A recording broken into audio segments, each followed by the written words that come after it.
Good morning students. बच्चों, आज की वर्चुअल क्लास में मैं आपको हिंदी अभ्यास सागर पाठ 19 गणेशोत्सव का अभ्यास कार्य करवाने जा रही हूँ। विराम चिन्ह।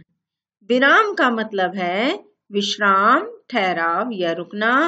और विराम चिन्ह है लिखते समय उन रुकने वाले स्थानों को प्रकट करने के लिए ही कुछ विशेष चिन्ह लगाने पड़ते हैं। उन्हीं चिन्हों को विराम चिन्ह कहते हैं। वाक्य है गणपति बप्पा मोरिया मंगल मूर्ति मोरिया।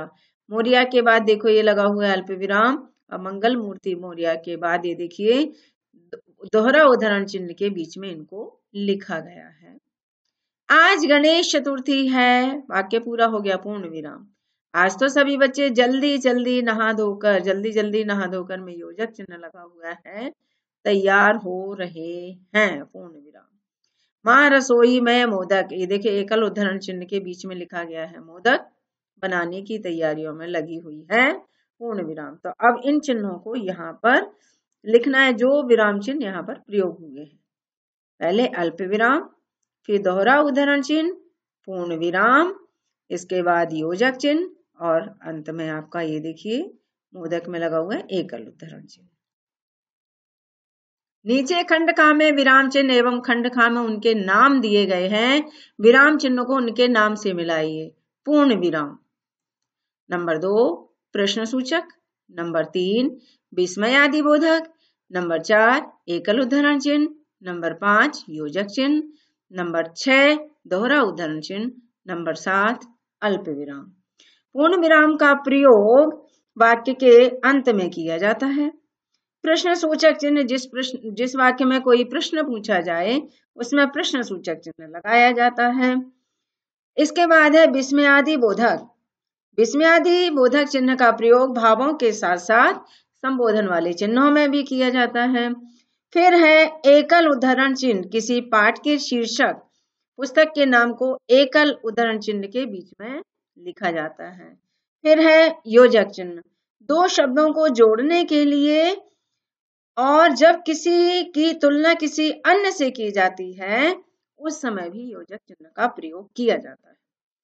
फिर है दोहरा उद्धरण चिन्ह। किसी के कथन को ज्यों का त्यों बताने के लिए दोहरे उद्धरण चिन्ह का प्रयोग किया जाता है। अब इसके बाद आपका आया हुआ है अल्प विराम।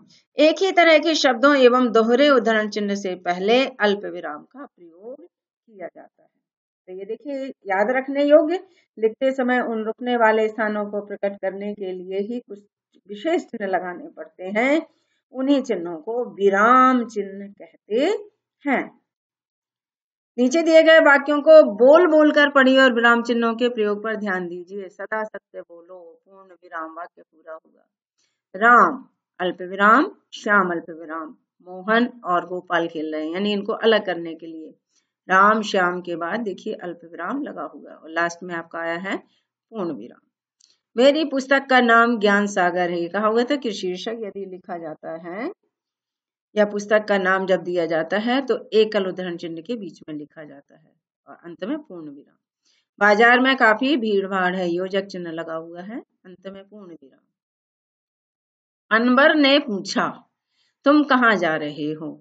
अब अनवर की कही हुई बात है, तो यहाँ पर देखिए सबसे पहले आपका पूछा के बाद अल्प विराम, फिर तुम कहाँ जा रहे हो इस प्रश्न पूछा गया तो प्रश्न सूचक चिन्ह अंत में लगा हुआ है। उसकी कही हुई बात है अनवर की, तो इसलिए दोहरा उद्धरण चिन्ह से इसको जो है दोहरा उद्धरण चिन्ह इसमें लगाया गया। दोहरा उद्धरण चिन्ह के बीच में ही इसको लिखा गया है, बीच में। ये देखिए पहले प्रश्न पूरा हो गया, इसके बाद ही इनको लगाया गया है, इन चिन्हों को, दोहरे उद्धरण चिन्हों को। आपको क्या चाहिए? प्रश्न सूचक। नाटक में नाटक, ये देखिए शीर्षक लिखा हुआ है नाटक में नाटक, इसलिए एकल उद्धरण चिन्ह के बीच में लिखा हुआ है। कहानी बहुत अच्छी है, पूर्ण विराम। बगीचे में सुंदर सुंदर फूल खिले हैं, सुंदर सुंदर योजक चिन्ह, पूर्ण विराम अंत में। आहा विस्मय है ना, इसलिए विस्मयादि बोधक चिन्ह लगा हुआ है। कितना सुंदर मौसम है, पूर्ण विराम। क्या कोई तारे गिन सकता है? प्रश्न पूछा गया, प्रश्न सूचक चिन्ह। राम को संबोधित किया गया, राम संबोधन चिन्ह यानी विस्मयादि बोधक चिन्ह। अब तुम पढ़ो, पूर्ण विराम। आम तो शहद सा मीठा है, शहद सा तुलना की गई है यहाँ पर, इसलिए योजक चिन्ह लगा है और मीठा है पूर्ण विराम। तो ये अभ्यास कार्य आपको करना है। धन्यवाद।